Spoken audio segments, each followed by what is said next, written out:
with pictures.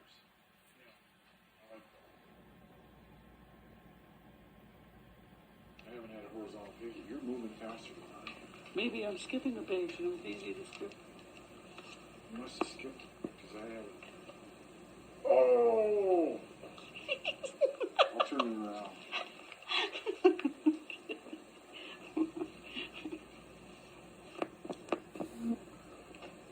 Page 1.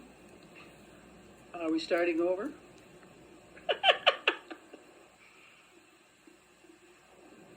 Okay. The Ashley Cabin poem is written by Thomas Pablo, but Grandma Alice's name was Ashley, and this would be a cabin that belonged to one of her or one of her uncles.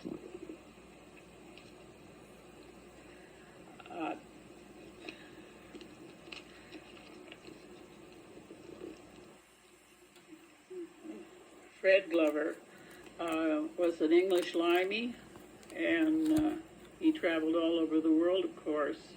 He froze either his fingers or his toes in the Straits of Magellan and got off the ship and worked his way by usually punching cattle.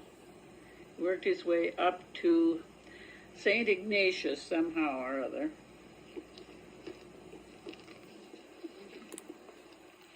Grandma Alma was a lady for herself. I heard several stories about her, including the one where she knew a man was knocking on her door, so she took the shotgun and shot him right through the door. She also liked to play pranks, so she told her oldest son that his wife was out meeting her boyfriend by the barn. And Dutch took his gun to go out there and get him. But Grandma Alice was hanging her diapers out at night to get them dried because she had only 3-4 diapers for her baby. On page 4, Minnie was a lovely lady, and she raised the children of her husband, but didn't have any of her own. And as children do, they played rough at the table, and Dutch managed to hit her in the eye with a fork one time, so she always had a strange eye.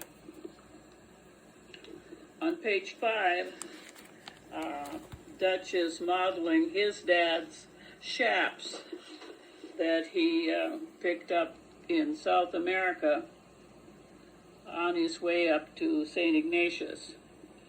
Was this a postcard? No, that wasn't a postcard. That was a snapshot, and it was kept in his cabins on the range, and was so fly-specked you could hardly see it. But we have cleaned most of it off. Grandma Alice and Dutch were married in the Catholic Church in Kalispell. And she was really young. She was very young, yes, and she looks young in the picture, as you can see. But the sisters down at St. Ignatius got her all dressed up and ready for the wedding. Who's Laura? Laura Glover is Dutch Glover's sister. And they had the double wedding, as I said, in the Catholic Church in Kalispell. Where they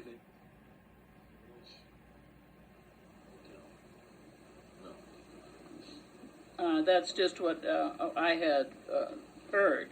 And of course they are registered. I know they got married in the Catholic Church. Did she walk her husband out? Not that I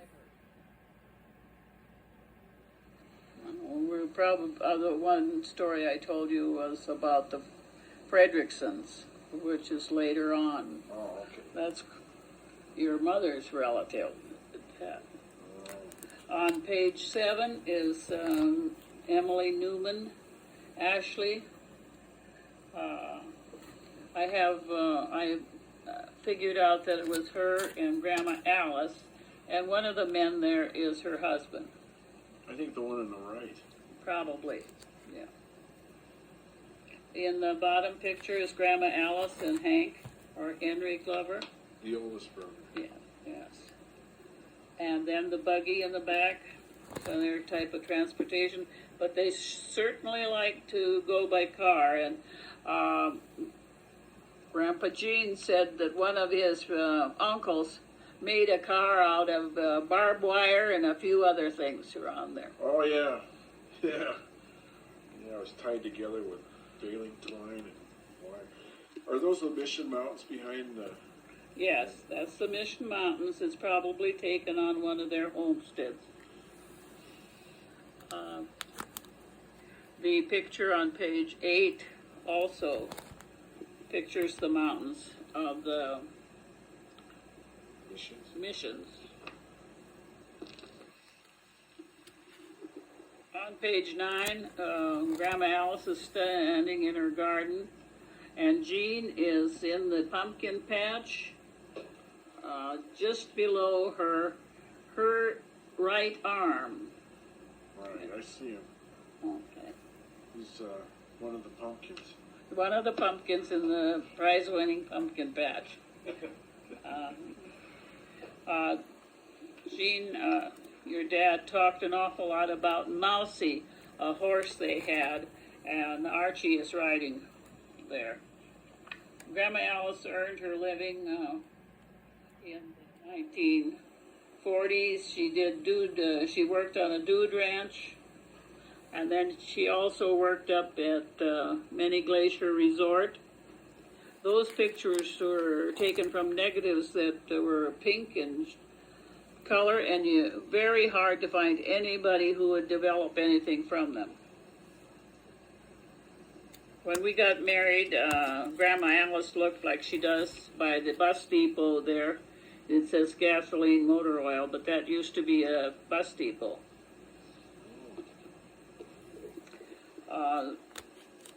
The Glover boys are standing in front of the first home that Lindy and I had. It originally was a chicken coop in the backyard, but they had cleaned it up, painted it, remodeled, put in a wood stove, a Davenport bed. Which, He slept one morning, he woke up with his head in the toilet area. It was fun. Who's taking this picture? I don't know. Me, probably. That's what you said. I don't know. On page 12 is a picture of Grandma Alice. That was taken by her son when he was going to photography school. Yeah, well, they'll find that. On page 13 is Charles Cecil. Charles was in the Army. Ray was in the Marines. Archie enlisted in the Army and was discharged from the Air Force. He had a way with life that was different from everybody else. Who's that? Archie. Oh yeah, Dad said at some point he had fell and hurt his head.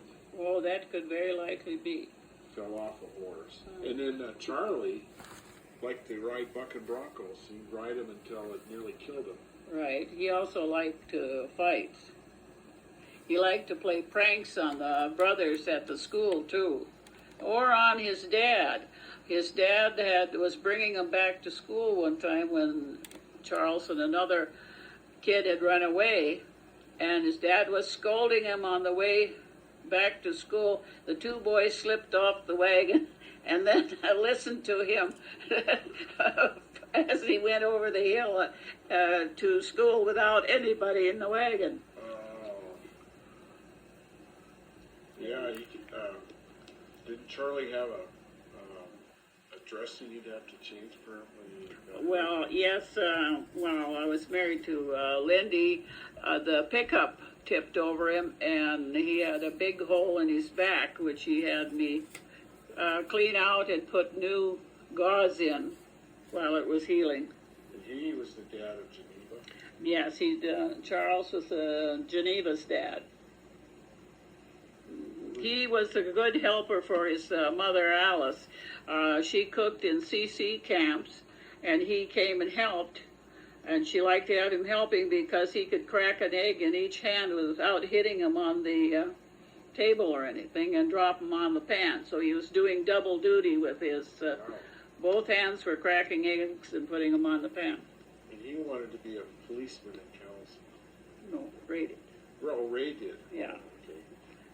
Okay. Ray wanted to be a policeman, but there was still a lot of prejudice, and he didn't get any chance at it at all. On the page 14, the enrollment was what the Indians looked like, and they were pretty scary even to Gene. They were supposed to sign their names up and be enrolled down at the agency, and one of the big Indians came up to Gene and asked him what his name was, and Gene told him, and the Indian, in a quite educated voice, answered that he'd enroll him, and he spelled his name Eugene.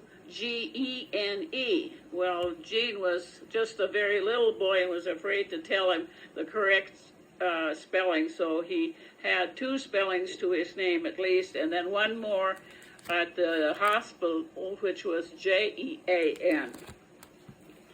So he, yes, they were all Genes, but one a French connotation, one the English, and then his dad wanted him to be named after Gene Tunney, and Gene Tunney, spelled his name Gene.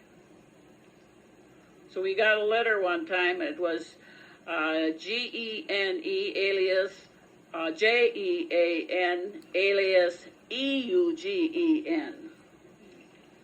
All the same fellow. After World War II, Gene came back to Polson, and he met a friend of his that had been in World War II, and his friend said, "Why don't you go back to high school? I am." So he kind of talked Gene into go back to high school, but when Gene got back in high school the first day, he discovered that he was a student and the friend was one of the teachers.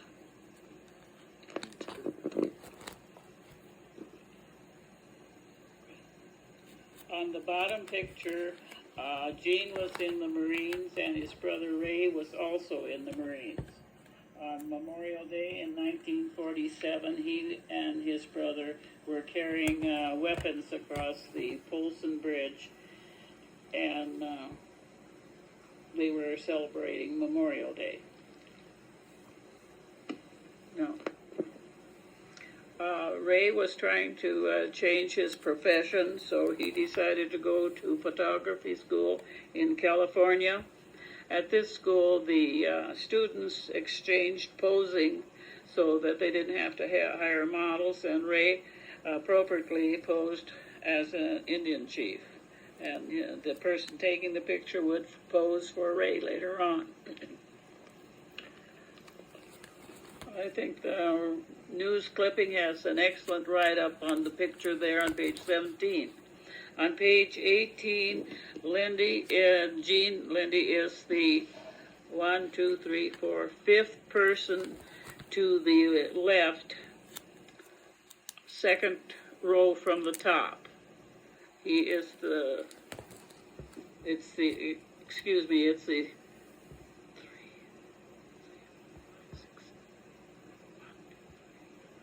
5th person from the right.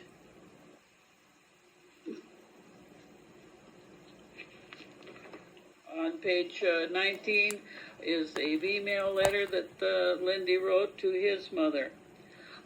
He hid the picture of him, the news clipping of him with the machine gun. He thought he looked too young and was ashamed of that. Later, President Kennedy pardoned or gave amnesty to all of the boys who enlisted before they were the right age. They could have been discharged, given a dishonorable discharge, if Kennedy had not given them amnesty. So Gene was very happy about that. He wrote I wrote the story on page 20 of the Black Robes. He told why the school was there, some of the incidents with the boys, and what it was like to go to school and live away from his home.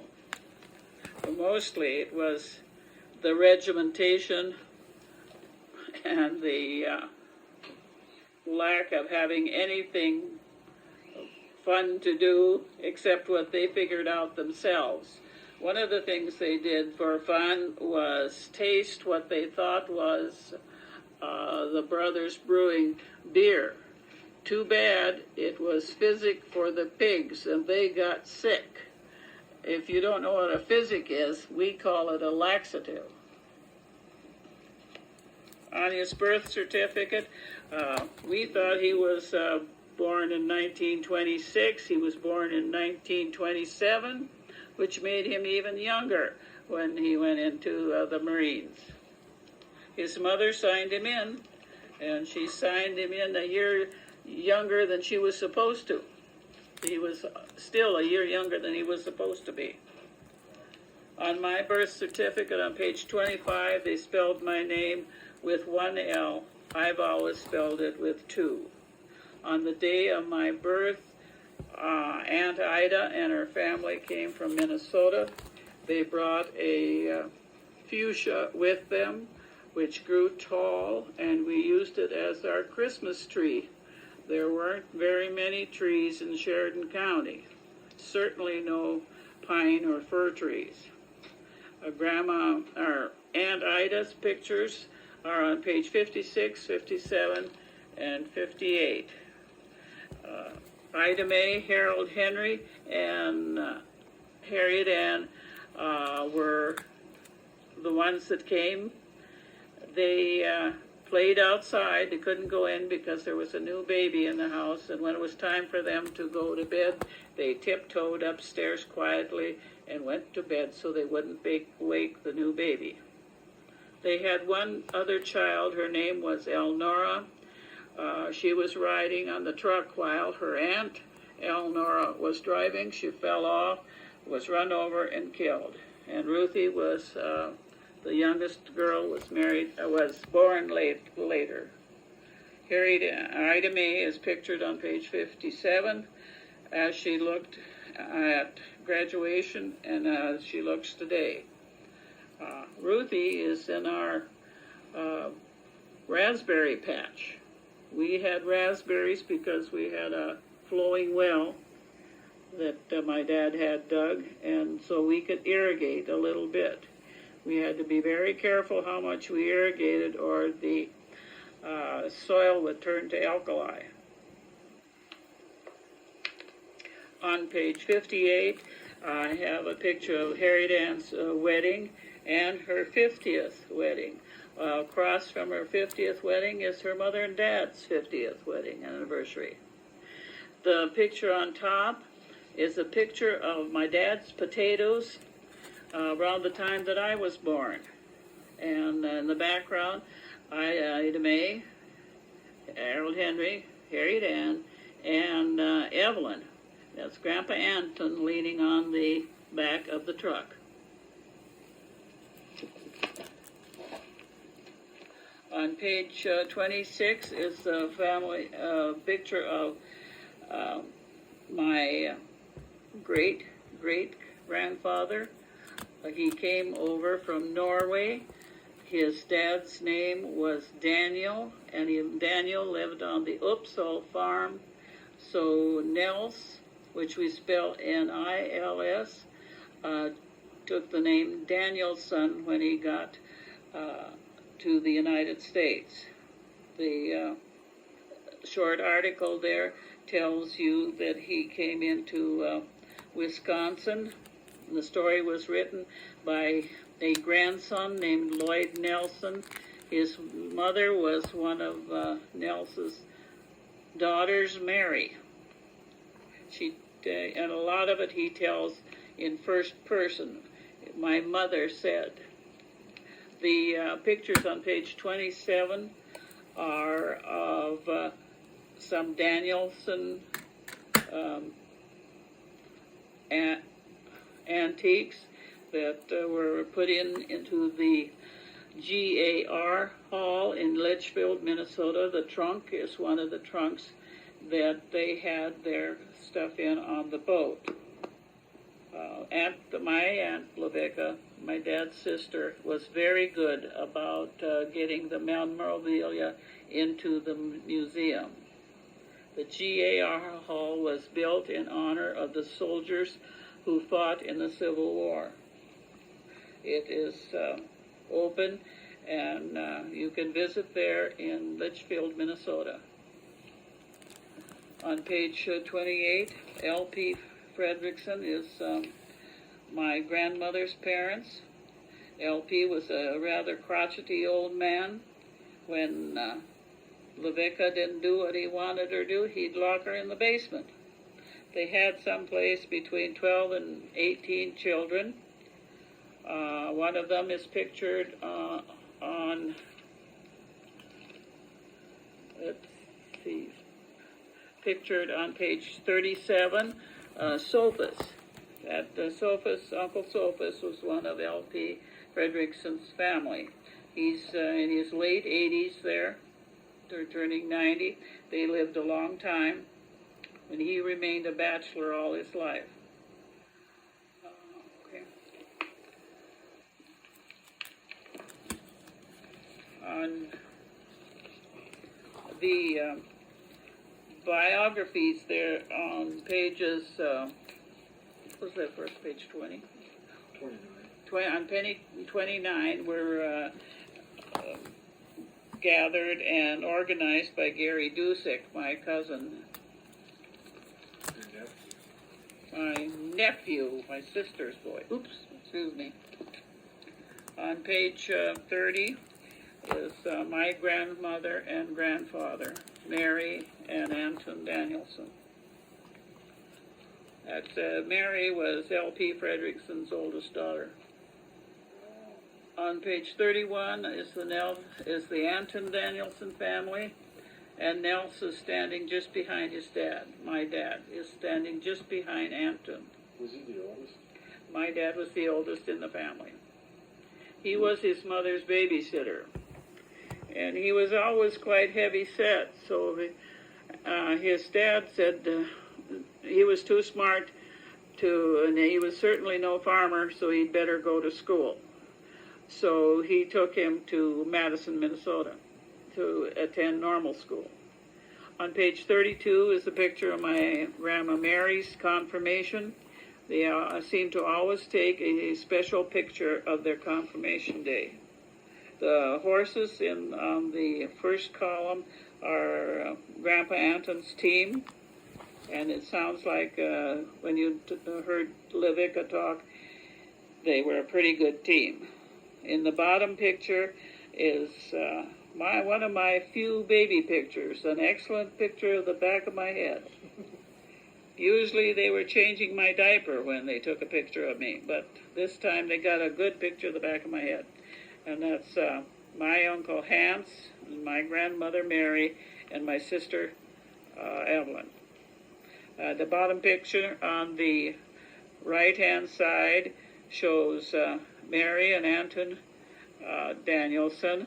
Mary's mother's on the extreme right, and behind her is Esther wearing glasses. Aunt Cora, who we all know knows how to take care of boys, is standing with Arnold, her older boy. That's how she greeted everybody. She told I know boys. She says, Aunt Cora said, I know boys.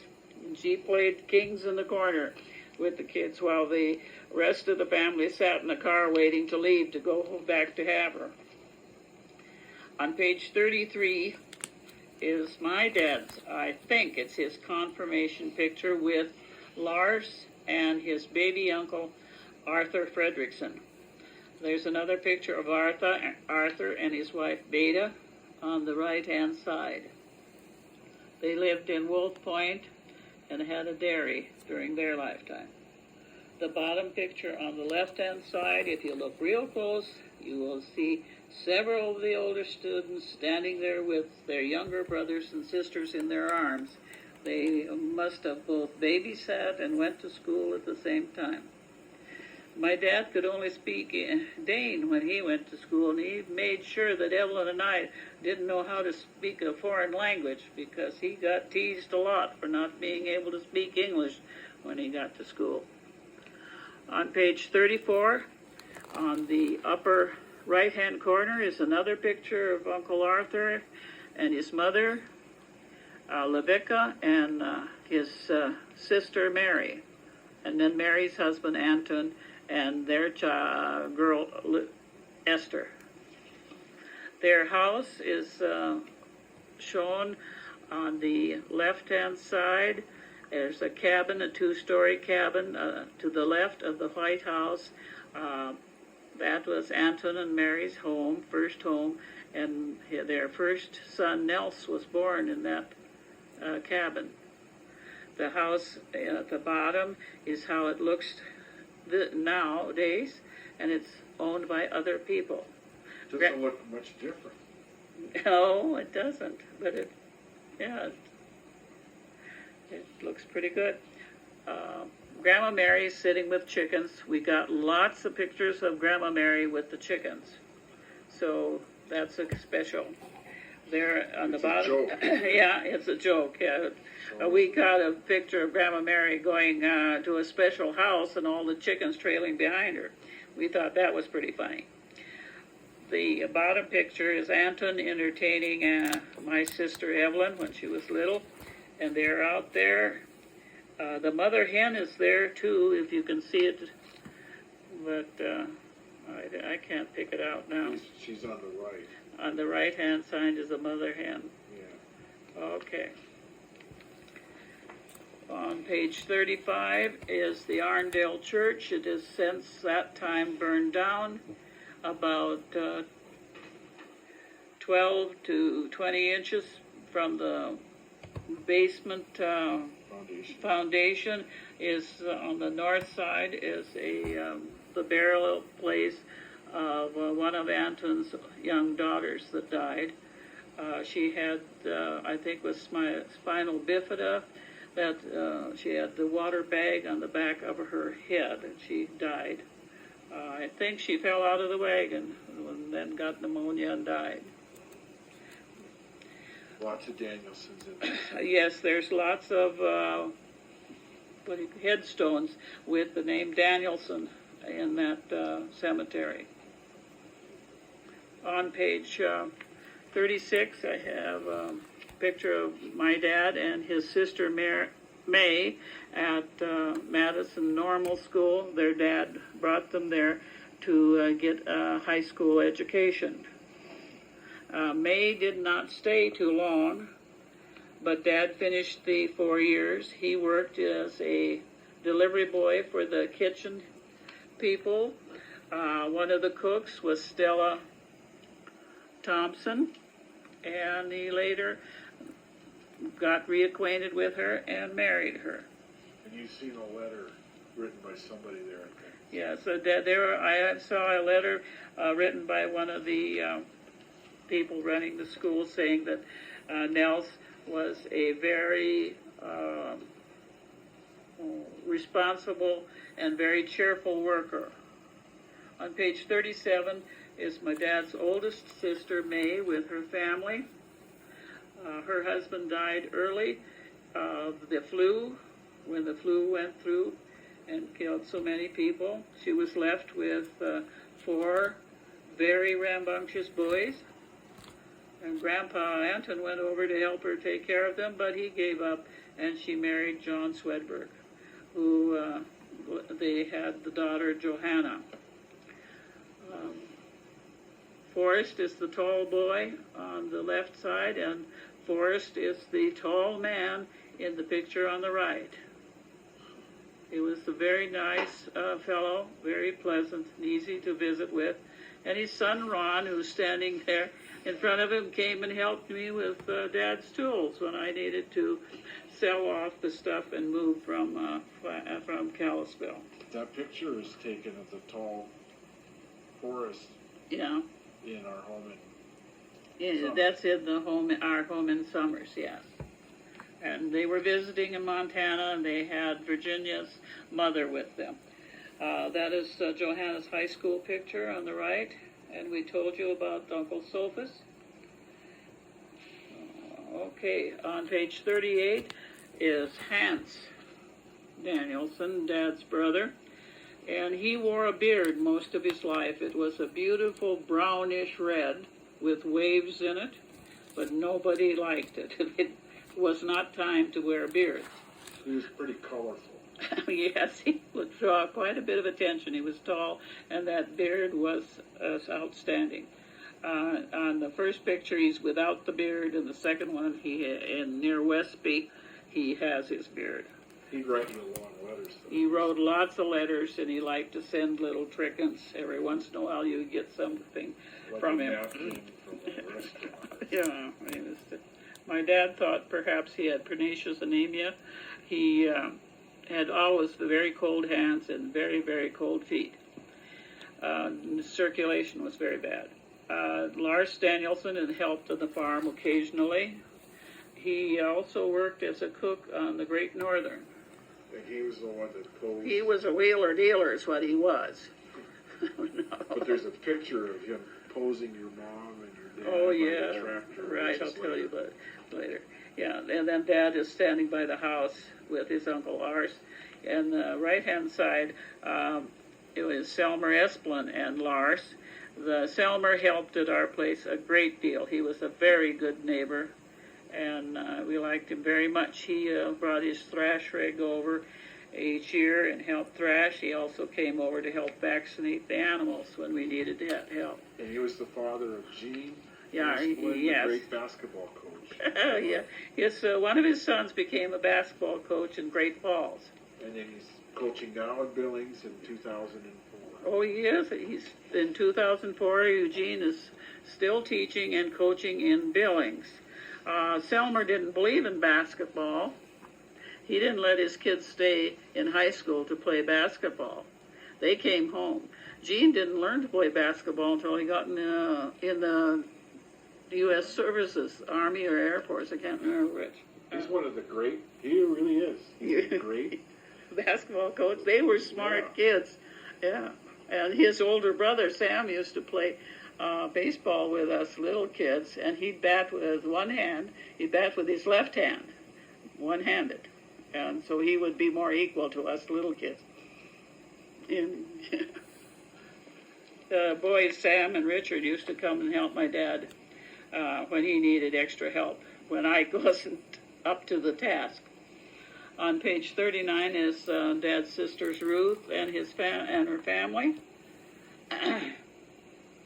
I still converse with Dolores by telephone and visited her house. She's a great entertainer. Her brother Donald is gone. He died of cancer just lately. And the family picture, we had lots of family pictures. This one includes my dad's sister Ruth and his sister Lavica standing just behind him, and his niece Sylvia Benson, who was visiting her aunt Lavica. Walter Anger. Why do I know the Angers? Anger, yeah. Anger. Walter Anger, because I talk about him. Was there a Ludwika Anger? Yes, that's Lavica's husband, and there they are, Lavica and Walter Anger. And I met her at Grandpa Nelson's. Oh. Back in 1960. Yes, she came to Grandpa Nelson's funeral. She was a professional babysitter, and I brought John. He was the baby, and I would feed him, and she wanted to feed John so bad. Well, after the funeral, one day,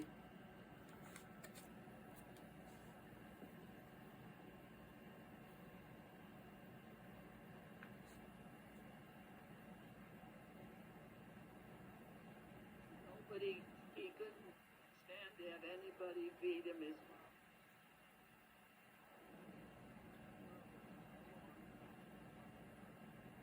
And she said, "Oh, I see why you didn't let me feed him."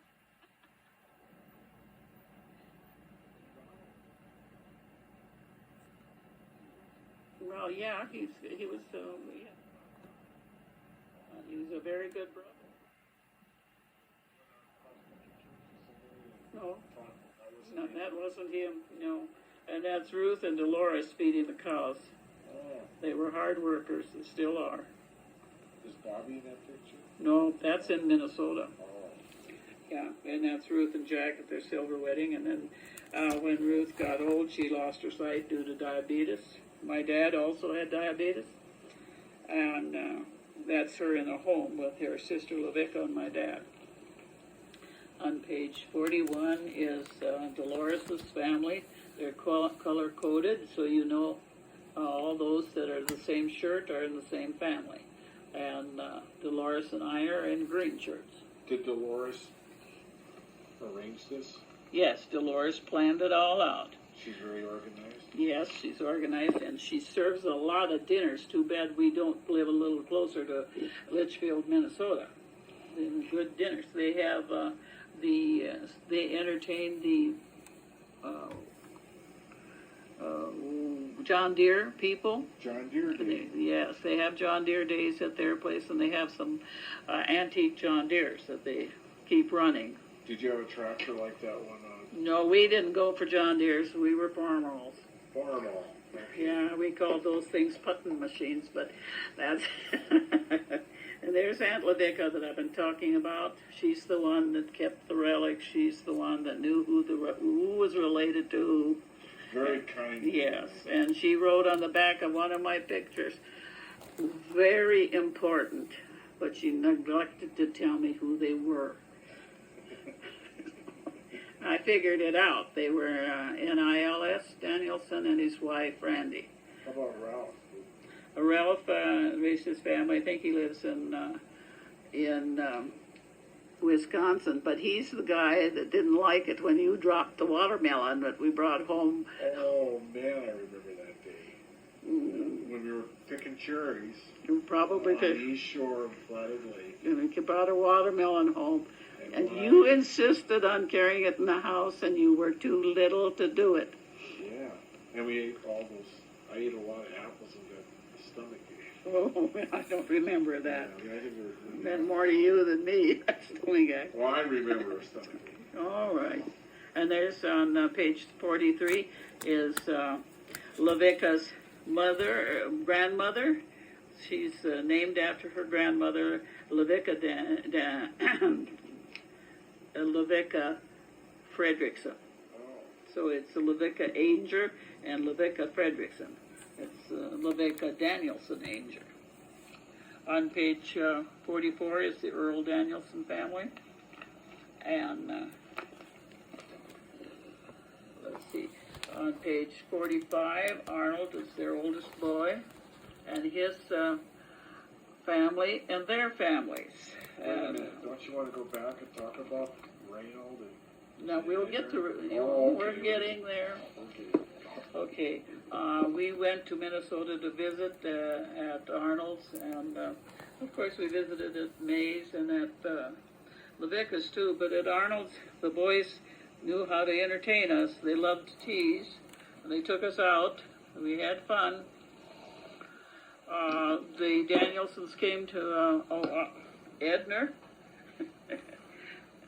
Edner was a very good mimic, and one time he mimicked the principal, but unfortunately the principal come on stage right behind him. And he didn't finish school. Well, Edner finished school, and I the only one I think that didn't finish high school is Reynold, but he's doing fine. Doesn't need his high school education if he didn't get it. And you have to... And Cora is the fellow that the lady that loves boys. She also knows how to handle boys. She played the organ for us at their house, and then we'd sing and they'd dance.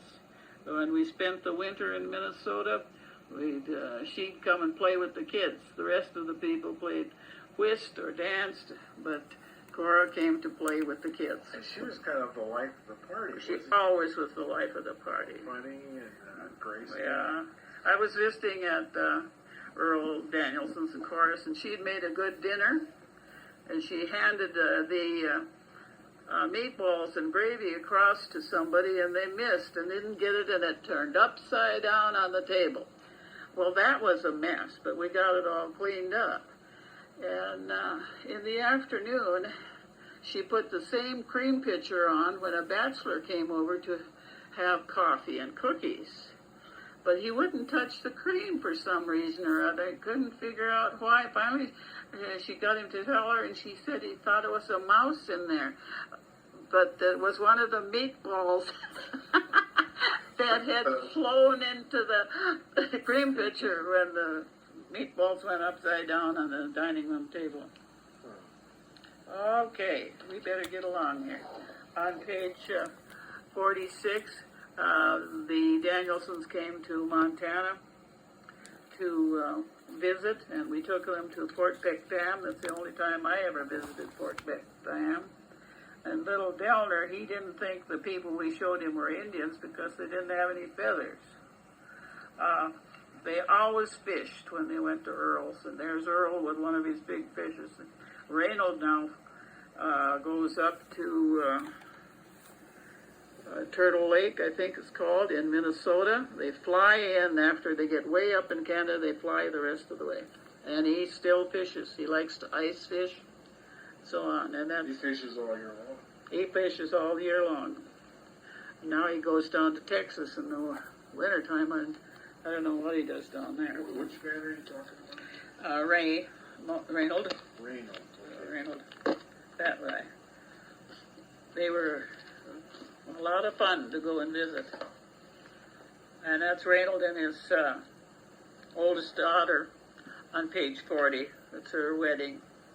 Eric has, on page 46, his son Eric has his farm right next door to the old Danielson farm. And he does the farming now under his dad's supervision. Yeah. Aunt Esther was my dad's youngest sister. Elton and Billy came to Westby for the summer one time and stayed with us. She has those black eyes. Yeah, so she had snappy brown black eyes. Yeah. And you thought her kids would be afraid of her if they were. No, their kids weren't afraid of her. I was, but she was a nice lady. She had a big family. Yes, she did. Yeah, quite a few of those are gone now. And that's Esther in her confirmation dress. And Esther on the car, and that's her family. On page 48, when they were younger, and at the bottom. And now when they're older. And Cindy is missing. No, not in that picture. The bottom. No, they're all in the bottom picture except David, but he died. He was killed by a gun going off. I thought one of them became a Jehovah's Witness. Oh yes, she's yes, one of them's a Jehovah's Witness. Bill was a shoemaker. He went to England. He went to China. They liked to travel around. He and his wife. And Katie came to see us in Hamilton last summer. Her sister-in-law lives in Lowell. All right, we're back to the Thompsons. On page 51 is my mother's brothers and sisters that are living. Her older brother Levi is on her left. He did the farming. She and Ella did the cooking and cleaning and taking care of the little kids when their parents died. They died how? The mother died in childbirth, and 2 years later, the dad broke his leg in the barnyard and died of gangrene. Okay. Very tragic family. Well, they made lemonade out of it. They did.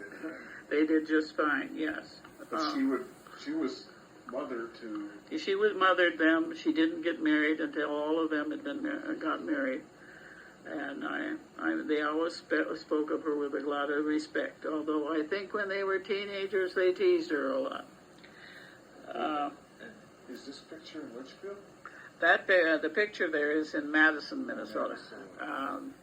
She lived on a farm outside of Madison, and then one of her first jobs, I suppose, outside cooking for the neighbors, was cooking at the normal school in Madison, where she met my dad.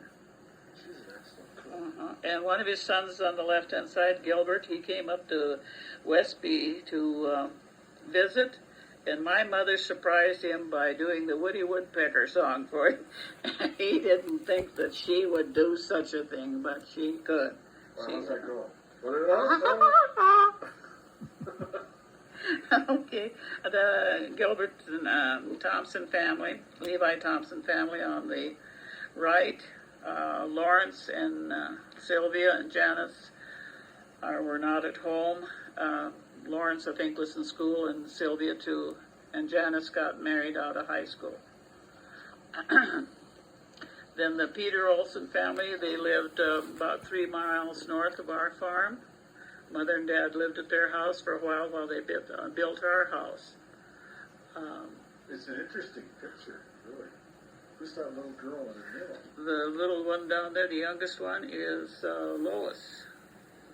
She must have been a surprise, because they were all They all are surprises. In those days, there were a lot of what they called cabooses that came as a surprise to the women. And we think it was taken in 1940 because...